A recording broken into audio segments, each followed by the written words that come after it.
ma'am ngasi morning के stock selection reason जेंगमिनसे stock selection के reason दा morning दा first अखोनी जेंगिम से alchem का alchem lab से न तोगी बने खोगी master candle form तोगी का master candle form तोगी हाइरिबा master candle से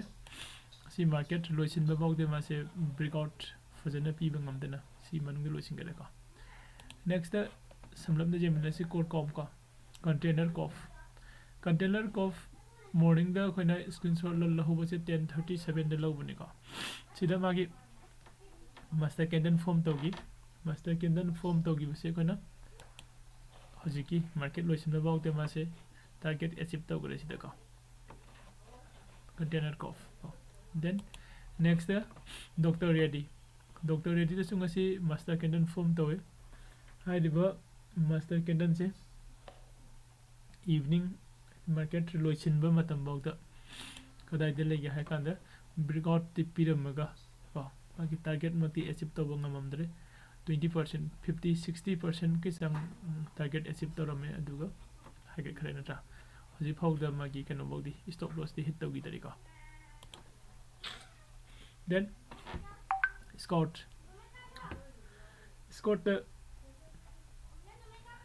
to ngasi master candle form tawe ko magi reason Scott ki reason ka dum 50% wakti piraga haidi khogi profit phange duga 100% target ti tawgi ka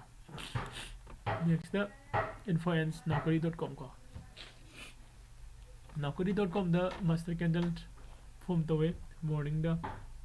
aduga evening da magi ka target achieve tawe target hendok na achieve tawe ka magi about the first target le mani 100 and 30% 40% da dum gisang target achieve to ka then Nestle India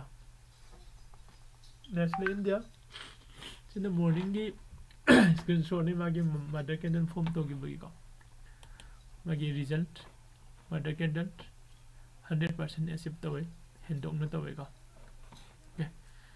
then Nifty 50 ngasi mother candle form tawe mother form tawe si se morning gini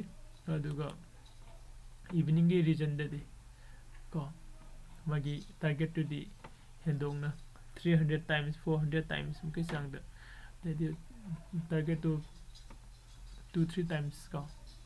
achieve to gore ko next PEL ko pyramid enterprises kanoni khogi mother candle ni morning da morning 10:30 de 10:31 de la hobe screenshot ne dugi matung da magi result hoji phau po sidagi breakout pi bangam da lai di ka PL se hi khoi try to boy ka hi morning da then Sri Cement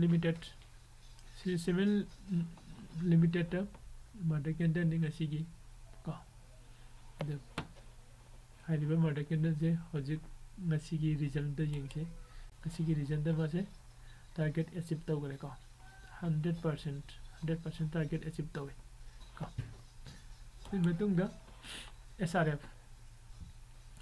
to su jing mina se SRF to su koi master candle ni lai se morning 10:34 la hobe sun sorne ka adugi matung da market ase breakout pyramid entry tawre profit khadi fange adubu false breakout wara ke sanction gare na tra sigi kano se koi hayeng ngai bai hoji stop loss de hit tawdri ka next Sun TV gi 10:37 de hobe screenshot ne aduga hoji ki region gi sida le 100% target achieve taw gare ka Sun TV gi then alchem ka sida loisile ka dung si ge khoi gi kano si 11 ka 11 gi manung sida target achieve taw de base sima breakout pirak tare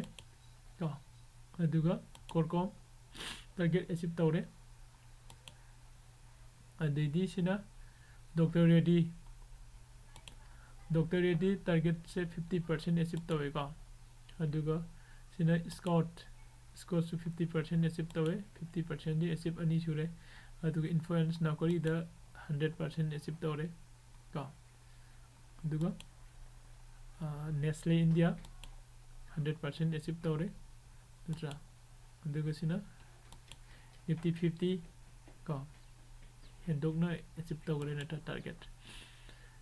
PEL ka magi huji phawba kano pidari breakout pidaba ani sure aduga 50% target tawba ani ka aduga atay makhaydi